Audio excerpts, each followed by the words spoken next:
성경 봉독하겠습니다. 오늘 우리에게 주신 하나님의 말씀은 사도행전 3장 1절에서 10절의 말씀입니다. 제가 보는 성경으로는 신약 191쪽입니다.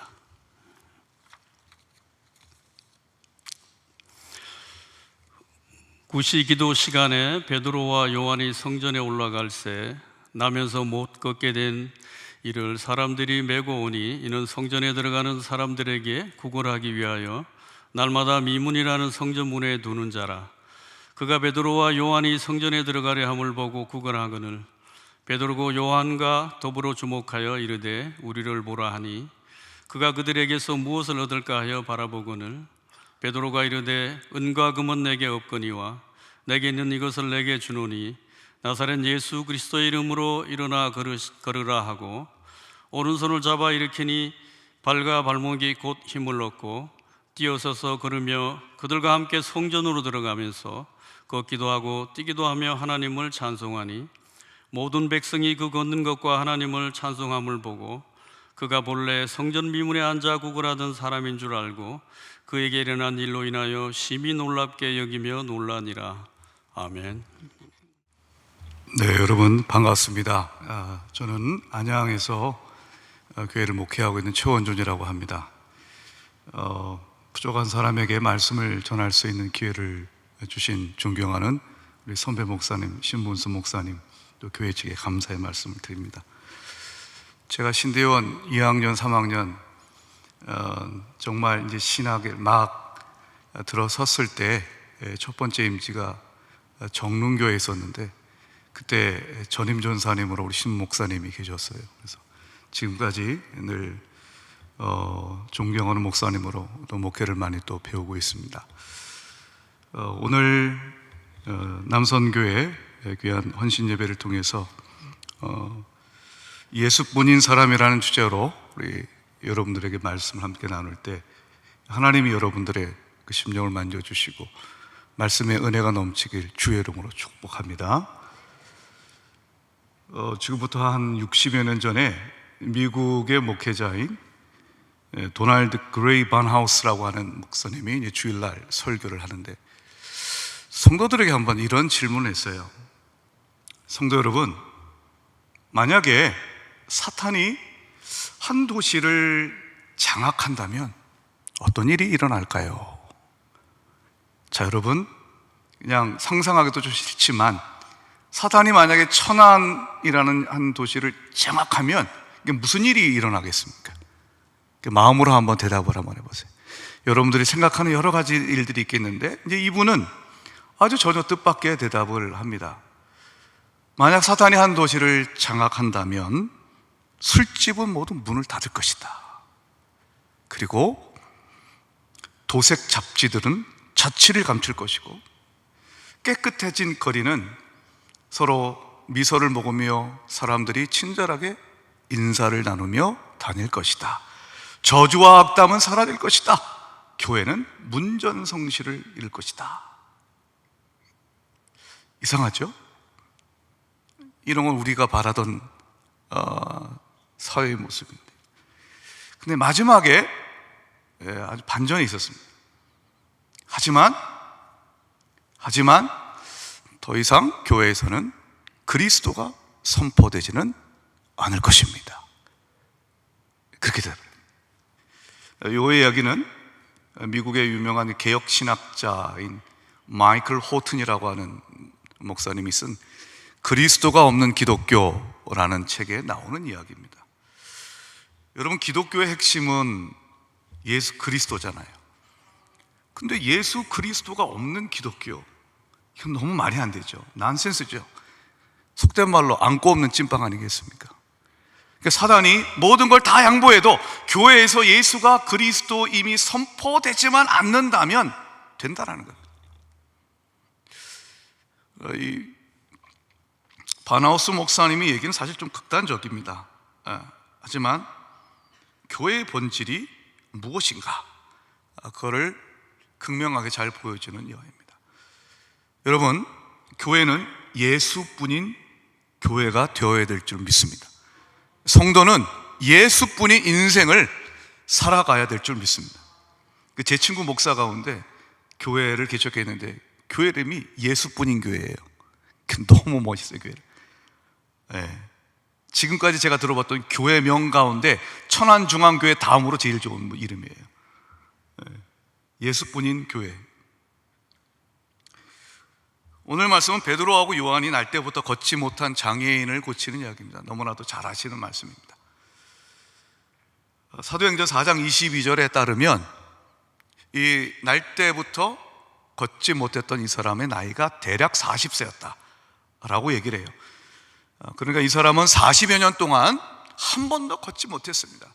태어날 때부터 장애인이었기 때문에 성전에도 들어가지 못했습니다. 그가 할 수 있는 것은 그저 성전 미문, 그 미문은 일반 백성들이 성전으로 들어가는 이제 출입문이죠. 그 앞에서 사람들이 한 푼 두 푼 주는 것으로 하루하루를 살아갈 뿐이었습니다. 그런 사람이 그가 일어나고 그리고 성전에 들어가 찬양하는 인생으로 변합니다. 그걸 해낸 사람이 베드로하고 요한이었습니다. 베드로하고 요한은 도대체 어떤 사람이었길래 이와 같은 위대한 하나님의 능력을 나타낼 수 있었을까요? 첫 번째는 베드로하고 요한은요, 하나님이 보라고 하는 사람을 보는 사람입니다. 4절 말씀을 제가 다시 한번 읽어보겠습니다. 베드로가 요한과 더불어 주목하여 이르되 우리를 보라, 이런 말씀이 있어요. 성전 미문에 앉아 있었던 그 사람은 이제 구걸하는 사람이었습니다. 우리는 여러분 구걸하는 사람을 주목하여 보지 않습니다. 거들떠 보지 않고 그냥 지나갑니다. 그런데 이 베드로하고 요한이 거기에서 아마 처음 보았을 사람도 아니었을 거예요. 언제부터 그 사람이 거기서 구걸하며 지냈는지는 성경에 말하고 있지 않지만 오랜 시간 동안 거기 있었을 거예요. 베드로하고 요한도 요번이 처음 지금 성전 미문을 통해서 예배하러 기도하러 들어간 것도 아니었을 거예요. 전에도 봤겠죠. 그런데 그날따라 그 사람이 눈에 들어옵니다. 이런 걸 보통은 성령의 감동이라고 얘기하죠. 하나님께서 마음을 주십니다. 그 사람을 보는 것부터 시작하였습니다. 그 사람이 40여 년 동안 그 자리에 있었지만 어떤 이적도 일어나지 않았던 이유는, 첫 번째는 어느 누구도 그 사람을 주목하여 보지 않았기 때문입니다. 관심을 두지 않았기 때문입니다. 여러분, 선교도요, 선교의 제일 시작은 관심입니다. 관심을 가져야 선교하죠. 전도도 관심으로도 시작됩니다. 성경은 우리의 시선을 바꿔놓습니다. 오늘 사도행전 3장 바로 앞에 2장이 바로 오순절 마가의 다락방에 있었던 그 유명한 성령 충만한 사건이 나옵니다. 여러분, 성령 충만하면 뭐가 달라질까요? 성령 충만한 사람의 모습은 어떤 것일까요? 어떤 사람은 성령 충만하면 방언을 하게 되고 어떤 사람은 신유의 은사를 갖기도 합니다. 하지만 오늘 말씀은 성령 충만한 사람은 하나님이 가리키는 것을 보는 사람입니다. 시선이 바뀌는 것입니다. 발음이 비슷하지만 전혀 다른 두 단어를 잠깐 소개하겠습니다. 익숙이라는 단어가 하고 성숙이라는 단어입니다. 익숙은 순우리말입니다. 성숙이라는 단어와 익숙이라는 이 두 단어에 공통점이 있습니다. 제법 오랜 시간을 거쳤다는 공통점이 있어요. 하지만 우리는 익숙이 성숙이 아닌 것을 잘 압니다. 그렇죠? 저는 이제 매일같이 교회를 가요. 그러면 저희 집과 그 다음에 교회 사이에 얼마나 많이 왔다 갔다 했겠어요. 자동차를 타고 교회를, 집을 왔다 갔다 합니다. 제가 지금 안양제일교회 담임 목사 섬긴 지 5년 한 8개월 됐거든요. 그 수없이 많이 왔다 갔다 했을 거예요. 그래서 그 길을 잘 알아요. 지금 내가 횡단보도에 사거리에 있는데 저 신호등이 바뀌어서 그 다음에 내가 만나게 될 신호등이 어떤 색깔일지도 다 알아요. 왜요? 익숙하기 때문에 그렇습니다. 하지만 여러분, 익숙하다고 해서 베스트 드라이버는 아닙니다. 성숙한 운전자는 아닙니다. 교회를 오래 다녔기 때문에 교회 예배에 대해서 잘 압니다. 익숙합니다. 이제 묵도를 하고 찬송을 하고 기도하고 그 다음에 어떤 순서인지 잘 압니다. 오랜 시간이 지나면 사람은 익숙하게 되어 있습니다. 하지만 익숙하다고 해서 그 사람이 성숙한 예배인은 아니죠. 오히려 타성에 젖을 수도 있습니다. 익숙하기 때문에 편해서 하나님의 말씀을 사모하는 마음이 적을 수도 있습니다. 여러분, 하지만 정말 성숙하다라고 하는 것은 정말 하나님 앞에 우리가 이 예배자로 서고 말씀이 내 가슴을 치고 성령께서 나에게 임하시면 그 성숙한 사람은 눈이, 시선이 달라집니다. 십자가를 바라보게 되고 나의 도움이 필요로 하는 것이 어딘지를 바라보게 되는 것이죠. 사랑하는 여러분, 오늘 위대한 기적은 베드로하고 요한이 성령의 감동하심에 따라 하나님이 가리키는 사람을 보았기 때문입니다. 여러분, 롯과 아브라함이 헤어질 때 롯은 자기가 원하는 걸 받잖아요. 그래서 결국 간 것이 어디였습니까? 고모라였어요. 아브라함은요, 그는 연장자였음에도 불구하고 롯에게 선택권을 빼앗겼습니다. 하지만 그날 밤 하나님이 나타나셔서 뭐라고 말씀하세요? 아브라함아, 너의 눈을 들어 바라보라고 해요. 여러분, 믿음의 사람은 하나님이 가리키는 것을 보고 하나님께서 약속하신 것을 바라보는 사람입니다. 그럴 때 하나님의 위대한 역사는 나타나게 될 것입니다. 오늘 예배에는 여러분들, 특별히 남성계 여러분들, 우리 하나님의 말씀과 성령 가운데 여러분의 시선이 바뀌고 하나님이 가리키는 곳을 바라보는 믿음의 시선자가 되길 우리 주의 이름으로 축원합니다. 두 번째, 베드로하고 요한은 예수 그리스도뿐이라는 믿음의 사람이었죠. 오늘 말씀 6절 제가 읽겠습니다. 베드로가 이르되 은과 금은 내게 없거니와 내게 있는 이것을 내게 주노니 나사렛 예수 그리스도의 이름으로 일어나 걸어라. 그러니까 베드로는 자기에게 뭐가 없는지 알았습니다. 지금 구걸하는 사람이 원하는 것이 자기에게 없다는 걸 알았습니다. 하지만 꿀리지 않았습니다. 여러분, 은과 금이 없어도 절대로 꿀리지 마시고 주눅들지 마십시오. 왜냐하면 우리에겐 내게 있는 것은 예수 그리스도이기 때문에 그렇습니다. 근데 사실 우리가 살아가는 세상은 이 은과 금을 너무 좋아하죠. 은과 금이 없으면 사람들은 나를 쳐다보지 않습니다. 그러니까 베드로가 은과 금이 없다라고 했을 때 그 거지가 실망을 했을 것이 사실은 자명한 이치입니다. 오늘 이 시대에도 은과 금이 없으면 사람들이 잘 주목하지 않습니다. 오래전에 읽었던 책 가운데 아주 우스운 이야기가 있습니다. 제가 우스운 이야기라고 했으니까 제가 이 이야기를 하면 반드시 웃어주시길 부탁드립니다. 이제 박람회가 열렸어요. 이건 가상의 이야기입니다, 여러분. 근데 기계가 하나 출품이 됐는데 이 기계는 마치 우리가 동전을 넣고 커피 머신에서 내가 원하는 커피를 누르면 그 커피를 마실 수 있듯이 돈을 넣고 내가 원하는 배우자상을 입력하면 며칠 후에 그 배우자를 만나게 해주는 거예요. 할렐루야. 기가 막히죠? 돈을 넣고 내가 이제 입력하는 거예요. 손혜진 같은 여자 만나게 해주세요. 현빈 같은 사람 만나게 해주세요. 그 며칠 후에 만나게 해주는 거예요. 사람들이 야, 이 기계는 이번에 1등 했구나. 근데 결과는 웬걸 2등을 했어요. 그럼 도대체 어떤 기계가 1등을 했을까요, 여러분? 이 기가 막힌 기계보다 더 뛰어난 기계가 뭐가 있죠? 자, 조금 전에 말씀드린 2등한 기계는 돈을 넣고 배우자를 입력하면 배우자를 만나게 해주는 기계였는데 1등한 기계는 지금 살고 있는 배우자를 집어넣으면 현금이 반납되는 반납기였습니다. 그게 1등이었어요. 이것을 듣고 웃으시는 분들은 다 결혼하신 분인 줄 믿습니다. 안 웃으시는 분은 대개 청년들이세요. 그만큼 돈이 더 차는 거죠. 돈의 인문학이라고 하는 책에 나오는 우스운 얘기입니다. 여러분, 무엇을 가지고 계십니까? 소유냐 존재냐, 에릭 프롬이 얘기했던 우리 많은 얘기를 들었습니다. 여러분, 살아가는데 소유는 중요합니다. 여러분이 가지고 있는 그 모든 것들 하나님이 주신 것이 감사하시기 바랍니다. 하지만 그 모든 것이 있어도 예수 없으면 우리 인생은 결코 행복할 수 없습니다. 그것이 없더라도 예수만 있으면 우리의 인생은 하늘의 기쁨으로 충만할 수 있음을 기억하십시다.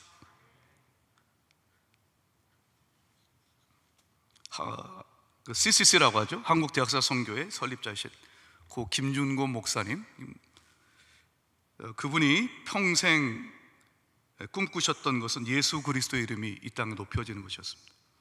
여러분들이 아마 잘 아는 그 구호가 있죠. 민족의 가슴마다 피 묻은 그리스도를 심어 이 땅에 푸르고 푸른 그리스도의 계절이 오게 하자. 그래서 그분은 백문일답이라는 걸 말씀하셨어요. 백문일답은 100가지 질문에 대답을 한 가지. 그 대답이 뭘까요? 예수 그리스도. 제가 그 100가지 질문 가운데 몇 가지를 좀 뽑아와 봤어요. 제가 이제 여러분들에게 뭐뭐입니까? 라고 여러분들에게 질문을 읽어드리면 여러분은 예수 그리스도, 그렇게 한번 대답을 한번 해봐 주셔요. 대답은 한 가지입니다. 딴 거 얘기하시면 안 됩니다. 예수 그리스도, 그렇게 대답하시면 됩니다. 자, 질문을 드리겠습니다. 나의 죽고 사는 이유가 되시는 분은 누구십니까? 절망 따위가 나를 꺾지 못하는 이유는 무엇입니까? 죽음이 나를 묶지 못하는 이유는 무엇입니까? 수많은 나의 기도를 하나도 빠짐없이 들으시는 분은 누구십니까? 이 땅의 모든 민족이 돌아가야 할 곳은 어디입니까? 지금도 여전히 살아계셔서 이곳 가운데 가장 큰 영광을 받으시고 세세토록 무궁하며 온 땅의 왕이신 바로 그분은 누구십니까? 예수 그리스도. 아멘. 예수뿐인 인생 사시길 바랍니다.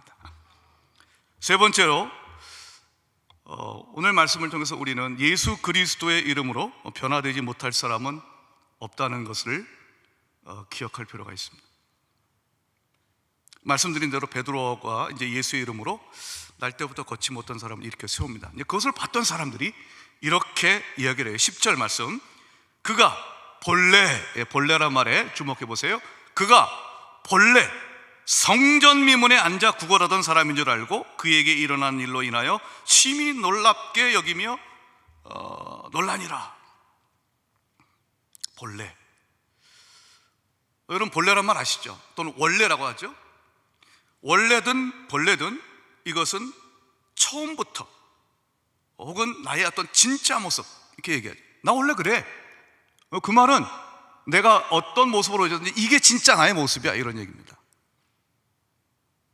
사람들은 그 날 때부터 걷지 못했던 사람에 대해서는요, 그는 본래 걷지 못했어.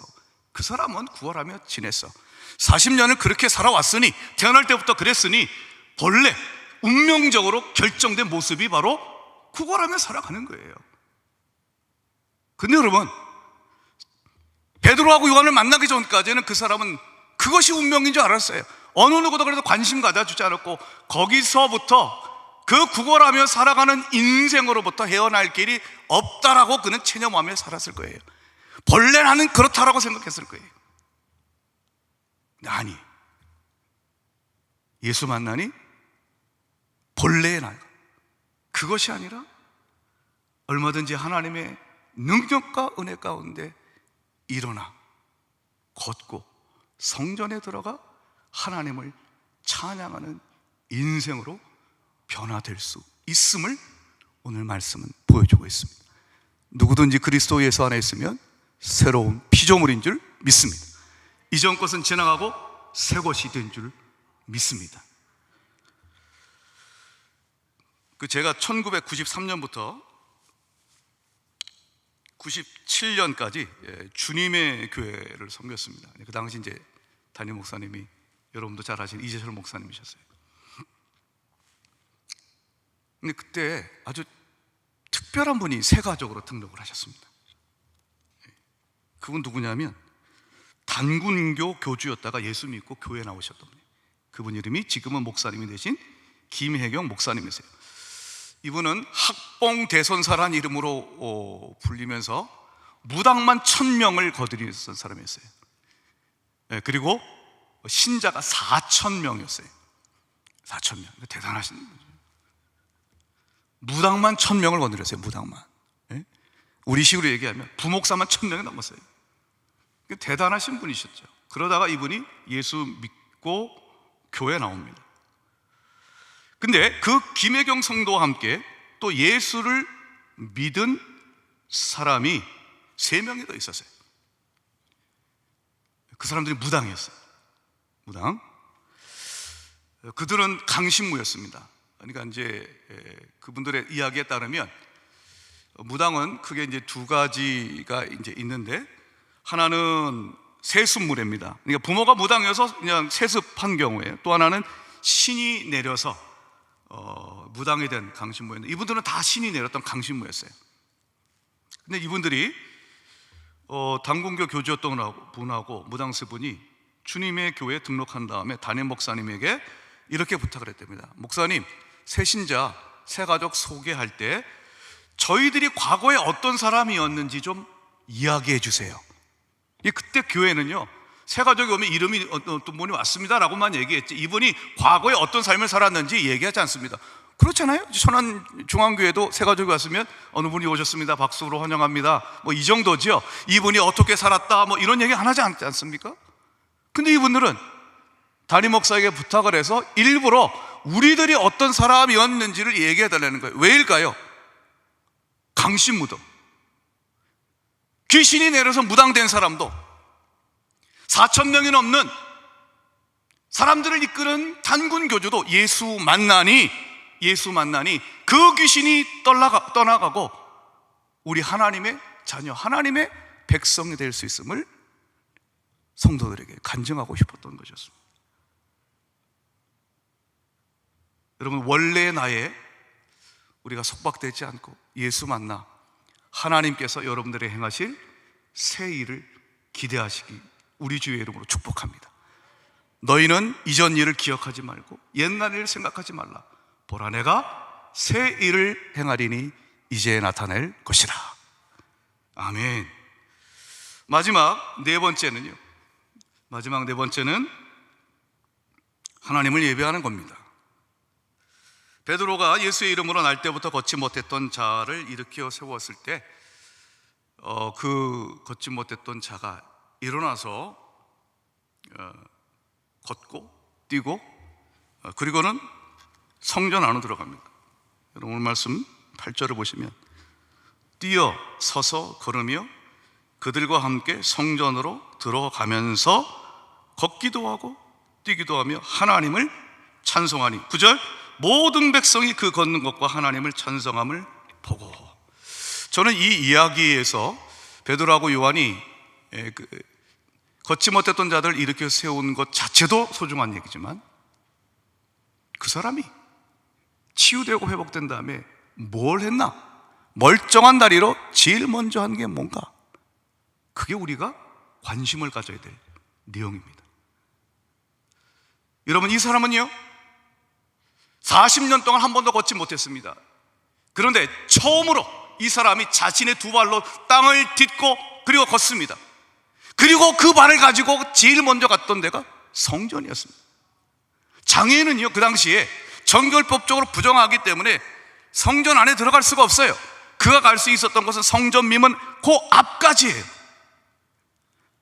한번 여러분 상상력을 한번 발휘해 보세요. 성전 미문 앞에서 구걸하던 이 사람은 그 문을 통해서 들어가는 사람들, 이런 마음에 궁금증이 있지 않았을까요? 저 안에 도대체 뭐가 있을까? 사람들에게 물어봤을 거예요. 대답해 주는 사람도 있겠고, 귀찮다고 하면서 이제 상대도 해주지 않았던 사람들도 많이 있을 것입니다. 성전 안에 뭐가 있을까? 거기서 사람들이 찬양한다는 게 뭘까? 하나님을 예배한다는 게 뭘까?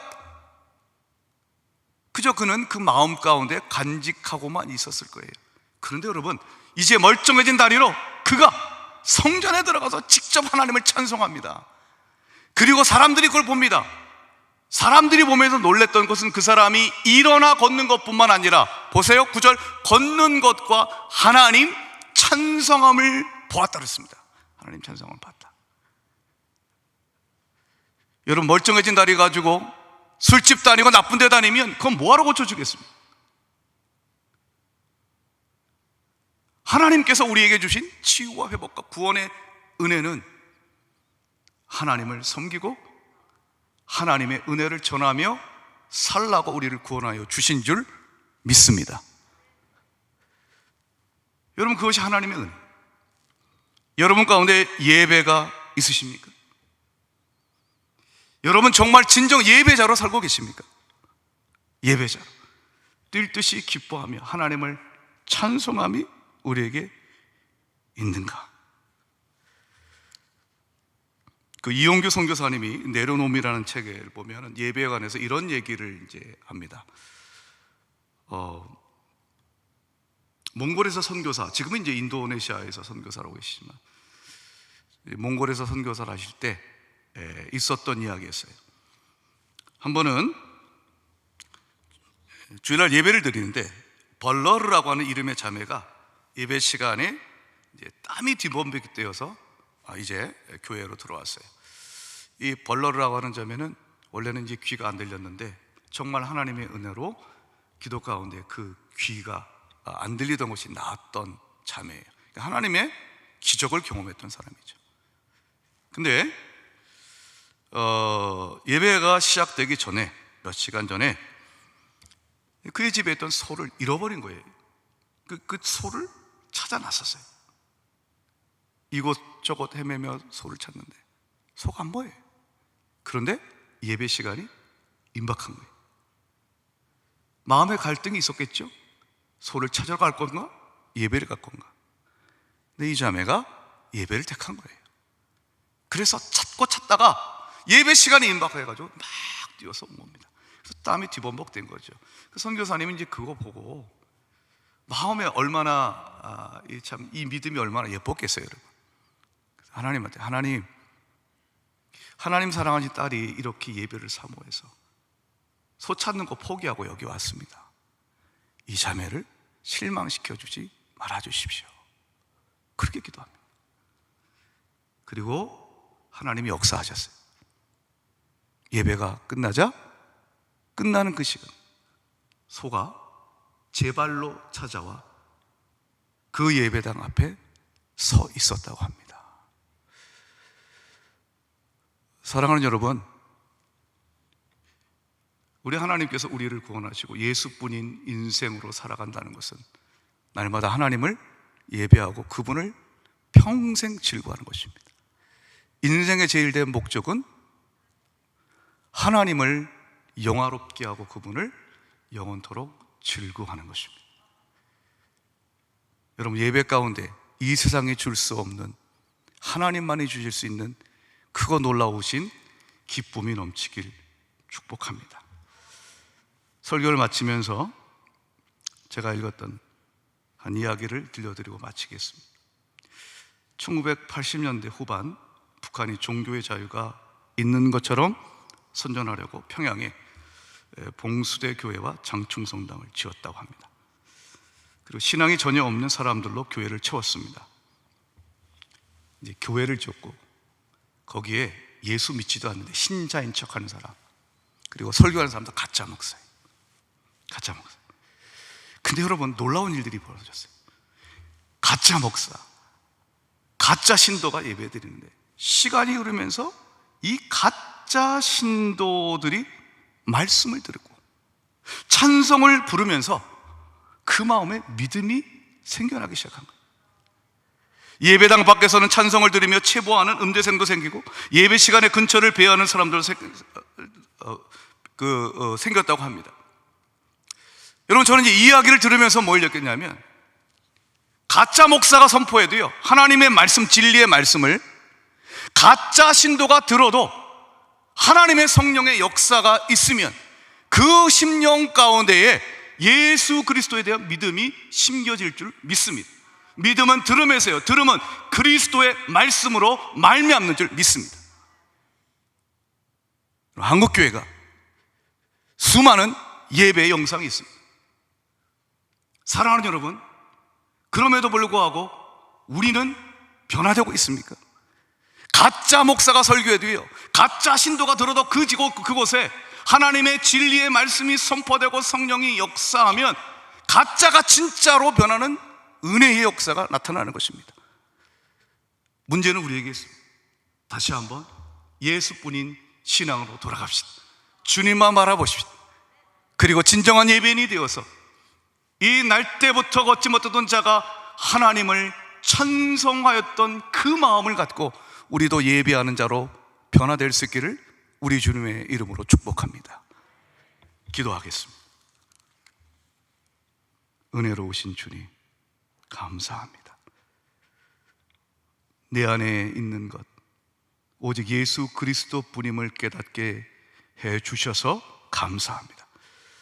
내게 이것이 없다고 저것을 원한다고 원망하고 욕심을 내기를 중단하고 이제는 은과 금은 없지만 내게 있는 것은 오직 예수 그리스도임을 감사하며 예수 그리스도의 이름의 위대한 능력을 경험하며 살게 하여 주시옵소서. 오늘 헌신 예배를 드리는 남선교회 모든 분들에게 오직 예수뿐인 남선교회, 오직 예수만 전하는 남선교회가 되게 하여 주시옵소서.